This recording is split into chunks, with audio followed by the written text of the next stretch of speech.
Hello and welcome back to part 2 of the Crazy Bee Adventure. If you have no idea who I am, I'm Dan, and I basically found some bees in my grandparents' attic. If you have no idea at all what I'm talking about, just go in the description. We have basically been told by the bee expert at this current stage to not touch the bees till March next year. So this game, it gave me a bit of a massive time scale to obviously design myself my own hive, right? So my philosophy for this whole adventure was to always make a hive from scratch. Like, I didn't want to buy anything. I wanted to do everything as cheap as possible because I didn't even know, if this was going to work, what I was trying to do. I went to the local hardware builders shop right in town, and I asked the guy there because we bought quite a lot of material because I just recently done my house exterior, and he kind of knew me. Obviously, I'm the only English guy pretty much in France as well, Jake. And he basically said, well, I asked him, can I have some pallets? And he said, yeah, go ahead, take as many as you want. And I ended up coming home with 3 wooden pallets. And I thought, I can use these, can't I? To actually make myself a hive. And I've also got myself a 3D printer, which, as you probably would have already guessed or not, I use my 3D printer quite a bit in life anyway. But I thought it'd be quite cool to take a bit of a modern beekeeping approach. I always use PETG, so PETG plastic. And that is weather, waterproof and all that kind of good stuff. Plus it's quite strong plastic rather than using PLA, which a lot of people use. But PETG is technically harder to print with. You have to print at really high temperatures. That's why it's kind of more stronger, if you know what I mean. So I obviously 3D print quite a bit of stuff anyway, and I know how to use a bit of coding logic. I know how to do a lot of things. It's just, I'm a bit of a gamer, whatever. And I basically design my own frames and design my own little bits and bobs for this hive using my 3D printer and the programs. So I wanted to kind of mix modern and not modern. So I basically designed the whole hive over a Langstroth hive design-ish. I say ish because I'm not really a builder. And this was a nice test for me to try and to play with a bit of woodwork. It's in my blood, I think, because my grandpa, bless him, he was a very good woodworker. And I don't know, I just thought, you know what, I'm going to try this and do it. So that's what I did, basically. But before I actually designed this Langstroth kind of looking hive, I actually did make a hive just with my head and what I thought a hive could look like, if you know what I mean. And I showed this to that expert beekeeper guy way back in July 2024, and he said, it's lovely, but it's not practical. Yeah, I'll show you some pictures now.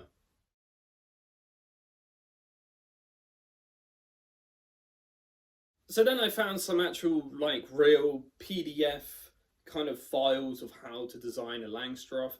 I looked online what a standard Langstroth kind of frame size was for a beehive like this. And it's pretty easy, to be honest. I mean, I'm not really, like I say, a builder or anything, but I think it turned out okay. Second hive, not too bad, I think.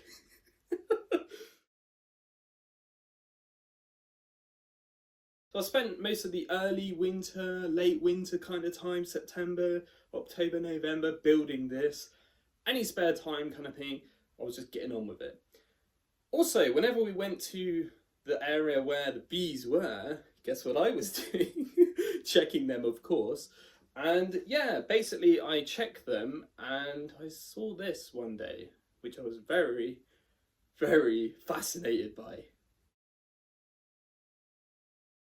And then after some serious waiting and time, it finally happened. March 2025 has arrived. My God, I have been so impatient for this moment. You don't understand. Like, I obviously wanted to get these bees out of there last year, and to try to get them out now was like, I've been dreaming about this day. Like, literally, I must be going insane or something. Oh, I'm not right in the head, but I was thinking about this so much. Like, how do I tackle this now? Because I know what's there, I know what the planks look like, I know how to cut them, etc., etc., etc. But I didn't know exactly how to do it, if that makes sense. But then I actually came across a special tool. And no, I'm not trying to advertise this tool or anything, but it's this little like knife thing that I found in the shop. Okay, it looks pretty cheap and nasty, but my God, this thing is pretty strong. And this was a perfect tool to do this motion. Without this, I don't think it would have been as clean and as successful as it was. No spoilers. So now I had that tool, I just thought, you know, I'm just gonna go there, cut some more planks, see what the numbers look like, see if they've gone down like the experts said, and just see genuinely how big this hive was, right? So I've been here for a bit, and yeah, I've been cutting all the wood. And do you want to see the extent of how many bees there are? Yeah, that's quite a lot, right? Oh my God. Yeah, they haven't really gone down that much, have they, to be honest? Interesting. So yeah, my mission now was to get dirty with my hands, well, gloves, put the gloves on, cut the comb, grab the comb out, and put it in a special box that I bought, which I'm going to show you right now.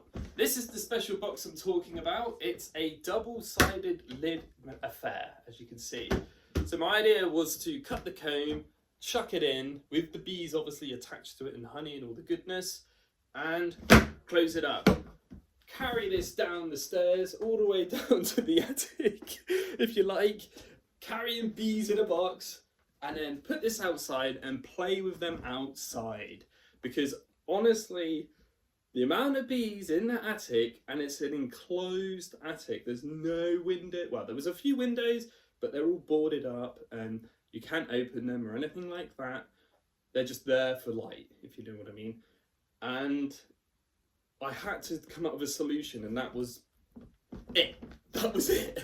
So yeah, the idea was to put the stuff in there, take it outside, put it in my hive, use elastic bands to wrap up the comb, and try to make the bees rebuild their home back in the hive again by not destroying too much. That was my main goal. But unfortunately, because it was a sticky nightmare, I didn't record any of it. Yeah, my phone was like glued to my fingers. I would never have ever been able to record anything, unfortunately.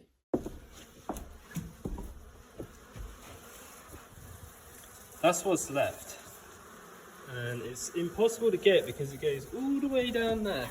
As you can see, they love my knives.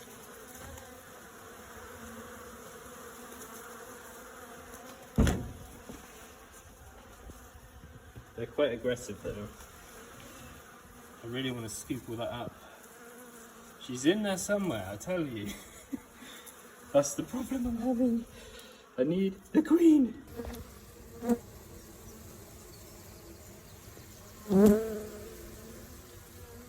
I can't find her.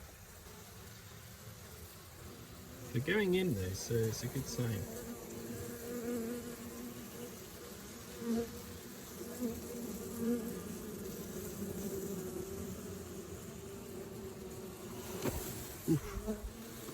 What are they doing? That is so cool, look at that. What are they doing? Oh my God. But it looks like they're going in there, so maybe she's gone in. I just went and grabbed some more, look. There's a few more. There's most of them from up there now, there's a few there still. But I think she's definitely in there because they seem to be like flying in now, which is a very good sign. Grab that back. One inch. So I'll block the entrance off with her lovely sellotape. Yeah, I think it's working. But my idea is to stop them flying from there up there. Yeah, I think it's mission completed, to be honest. Now I'm happy. They're probably going to eat through that tape, but I don't know what else to do right now. If we have a little look here, where they were, there's hardly anything now. Look, there's just that tiny little corner, which I guess I could grab quite a lot of these guys actually. Alright, yeah, there's quite a lot. We'll grab that bunch there, and then I think we'll call it. I mean, there's still loads down there too. It's like really hard to get to them though, as you can imagine. That final group is here. You can see they're all flying into it, so she's in there, I think. They're a bit hectic though. So yeah, all good, I think. I've just lodged it like that. Let's see if they start to march in there, because then I know if she's in there or not. So I'm fairly positive, because I think she's in there, right? Somewhere. They wouldn't be doing that, would they? So it's good. Phew! But that's getting carnage up there, so it's definitely somehow protecting it, although there's a hole right there. So if they find that, they'll just go in. Can I help it? Maybe I should put a little bit of scotch back there. Oh god. Haven't got much time. The ladder of justice. There we go. I just stuck it back down. It looks like they've found a hole anyway, I think. I'm not really too sure what they're doing, to be honest. Probably trying to eat through the tape. These guys are still there, but I think eventually they'll go in. Cool, I'm just going to watch them for a bit and then let it go. So after I transferred all the bees to the hive, I left them for a couple of days. And then I went back to check things. So unfortunately, it looks like most of them have come back in this hole for some reason. So she's still here, isn't she? So yeah, we have to grab you guys again. Not today though.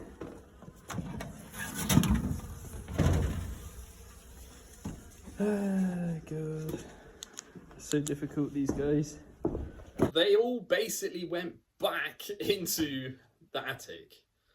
God's sake. Yeah, I was a bit frustrated, but at the same time, it kind of made me realise, maybe I never caught the queen, and she must be in the attic still. So yeah, what did I do? I got a massive container and scooped the whole lot out, pretty much. There was a little bit I couldn't get because it started to go really far down. I couldn't quite get down there with my hands. It was like yay big. So like, it was really difficult, I'm not gonna lie. Working down, I think, is harder than working up, maybe, to grab bees. I'm not really too sure, I'm not an expert. But in this situation, yeah, that's what happened. And yeah, I basically just scooped them up and brought the box outside. I've got all the bees, I think, from the loft. And the scary thing is, they were starting to make honeycomb again. So, I think I've got her inside the box. When I say I got a box of bees, I got a serious box of bees. Okay, smoking it. How are you guys?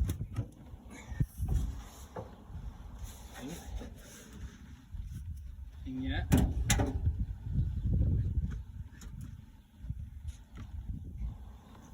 Oh yeah, there's some bees sleeping. Look. I think I'm going to just take that one off for now and move it and just see what's under there. Nothing.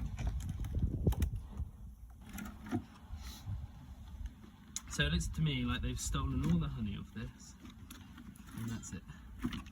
Okay, so what I'm going to do is put all this back together properly, I think.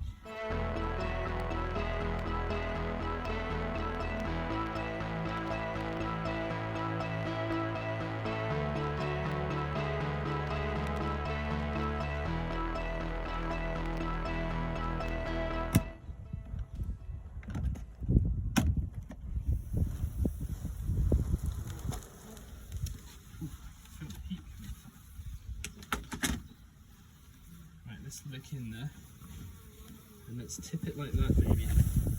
Look at that honeycomb, that's crazy. And what we're doing is going to look for the queen. That's what we're going to do. She's in there somewhere. Okay, they look like they're kind of climbing up now. We're going to kind of give them a little shakeroo. Try to encourage them to go down a bit.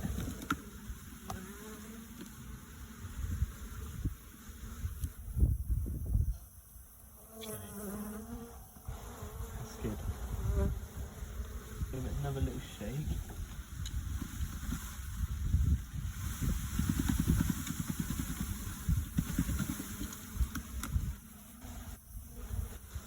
I'm just so impressed they've made honeycomb. I just can't believe that. Weak. Come on, girls, off my hand.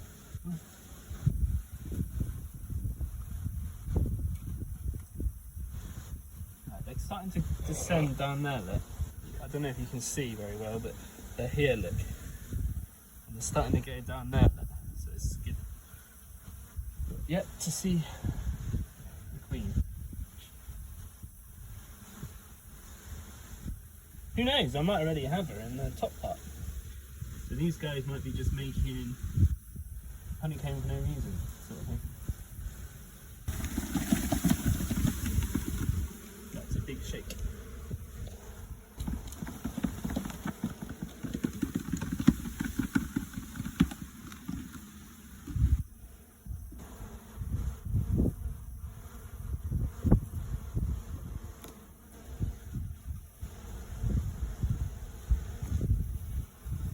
Come on, where are you, madam?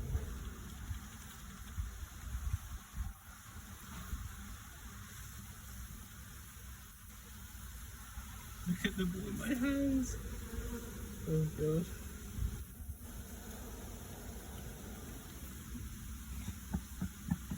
I think the smoke has gone out, to be honest. I'm going to check this honeycomb.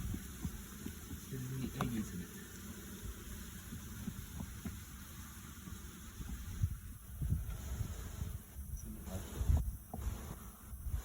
I'm going to plop that in there.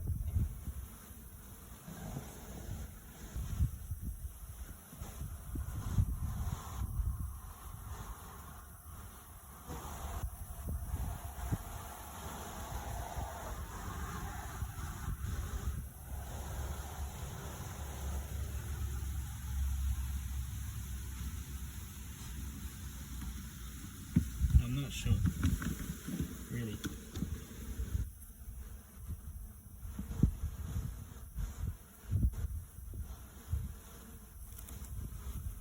Honestly, I don't think she's even in there. But what I'm going to do now is that, I think. I'll let them do their thing for a bit.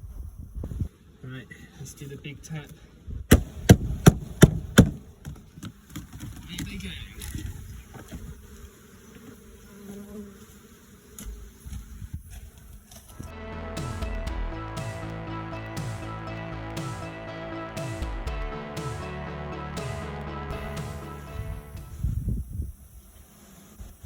So cool though, isn't it?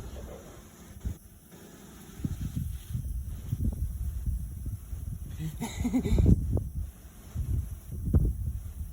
want to make sure that there's no girls on the outside here that I'm going to squidge. I'm going to put this one on top now. So, very happy. That went very smooth, to be honest. I wasn't expecting it to go that smooth. Didn't get stung either. And potentially she's in there. And now I need to not touch this for a good week or so and see what happens. We can move it maybe. mission success, I say. It's good. Very good. Now this is completely blocked, but they are still trying to get up there, look. Which is interesting. I spent a very long time on that this morning, making sure they can get in there. It's obviously going to rain soon, so that also means maybe the scotch will come off. But trying to get in that corner, look. It's interesting. Anyway, mission completed, I think. And there's hardly anything left now. You can see. They're all huddling down there. She's not in there, is she?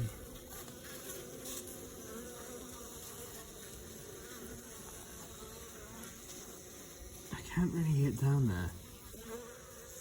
Got rid of any traces of honeycomb now, apart from like pieces around here. Which, yeah, I need my tool to grab. But yeah. I'm gonna come back tonight, I think, and grab a random ball of them that'll be in that corner there, probably. Hopefully, that'll be all of them out here then. So, I'm changed now. They're flying all over the place, and it looks to me like I don't want to get too close. I've got no protective gear on, but yeah, they're huddling up. Huddling up to the wall, so I'm debating whether she's still there now. But are they just that? I don't know what's going on here, really. It's hard because they've been here for so long. They're all huddling on the wall, I don't know. It's hard to see, I don't want to get stung there. Lol. Right, well, that is the end of part 2, I'm afraid. Yeah, we basically extracted them. Now we've got them in the hive next to their original location. Part 3 is going to be trying to move the guys to their new home location. If they actually stay in the hive, that is. Once again, hashtag no spoilers. But anyway, take care, and I shall see you in the next one for part 3. Bye!